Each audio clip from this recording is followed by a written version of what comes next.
Well, today's the last day of 2023. This has been kind of a horrible year for me, to be honest, and I definitely hope that 2024 won't be as bad as this. So, yeah, this is the final clock collection video of this year. So let's get going. So, this is a Gustav Becker wall clock made in the early 1900s. Hey, whoa. I did that last year, we're not doing this again. So perhaps I should try something different this time. Okay, so because I think that you've seen all these clocks at least 1,000,000 times, I'm gonna be showing you some clocks that weren't featured in any clock collection video. Or my new acquisitions from 2023, if you like. So, the first acquisition of 2023 was this clock right here. I actually bought it in December of 2022, but only got it fully fixed in January 2023. It's a Junghans box clock with Westminster chimes. It was made in 1913, runs for 8 days. It has a special silencer which isn't working at the moment. And it's just gorgeous. I love the reddish color and I'm super happy to be able to own this clock. Another great acquisition of 2023 is this clock right here.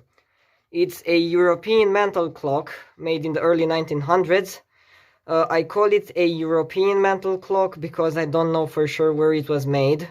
I assume it was made in southern Germany or Austria because of the movement construction. It's amazing. The case is in really good shape. It has beveled glass and you can also see the pendulum swinging through this window right here. The clock runs for 8 days on a winding. This clock right here caused me quite some trouble. I bought it in December 2022 and only got it fixed in March, I think, of 2023. It took me 3 attempts to get this clock going because it has a rather sensitive automat style movement. It's a transistorized movement. The clock was made by Yantar in the USSR and it has a self-changing day and date calendar in Romanian, so that's why I wanted it. And it's a pretty nice piece, I would say. Behind it is this Atlanta/Hermle free glass desk clock. It uses a motor wind and strike movement, and it's the first clock on which I tested my skills of clock fixing. And with that I mean, I fully disassembled the movement, cleaned it, put it back together, lubricated it, and it worked first try. And I have fixed several clocks before, but I never fully disassembled them. I only oiled them or adjusted the pallet height. And it's a great clock nonetheless. This clock that you see right here has quite an interesting story. I guess this one wanted to say hi. It's a Carl Werner Vienna style wall clock, and it had quite an adventure on its way to my house. I won't go into detail on that thing because it's something personal, so sorry. But it works really well, it's a great clock, it's one of the most accurate clocks in my collection, and it runs for 14 days on a winding. It was made in the early 1900s or late 1890s.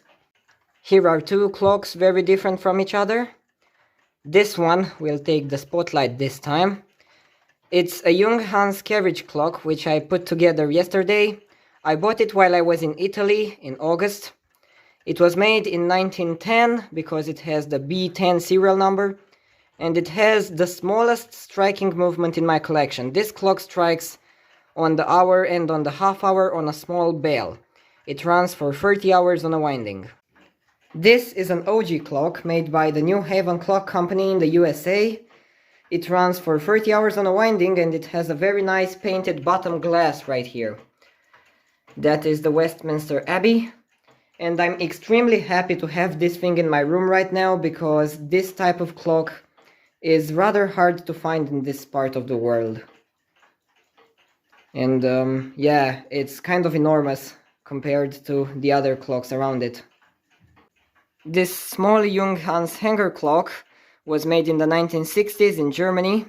I bought it from the same seller from which I bought this clock, and as a coincidence, both these clocks share the same movement. This one strikes on 3 chime rods with a loudspeaker sort of assembly. However, it's very quiet, you can barely hear it. And I just had to buy it. I love mid-century modern clocks, especially those from Junghans. This thing right here is probably nothing new for you. It's another Yantar box clock made in the 1980s. I actually think it was made in 1982 or 1986. It has a stamp on the back. And it runs for 8 days on a winding. The spring barrels are disintegrating. They're all cracked and stuff like that. So I'll need to find a spare movement from which I can harvest some spring barrels. This one, same story. Another Victoria Arad wall clock made in the 1970s. It runs for 14 days, time only movement. And it is quite accurate for what it is. And also back there is a Pragotron slave clock. I need to find the master clock for it, and until then it will sit in here. I also have the original box. Those two are the last ones. This is a Black Forest wall clock with Zuawerk. It was made in the late 1800s, runs for 30 hours. And this is an antique cuckoo clock. I don't know who made it because there's no name on the movement. Again, late 1800s, early 1900s, runs for 30 hours. They are both great clocks, but sadly they have to be stored in here. Okay, so I think that's it for this year. Thank you all so much for 600 subscribers, that is absolutely insane. I was Luca and see you in 2024. Best wishes.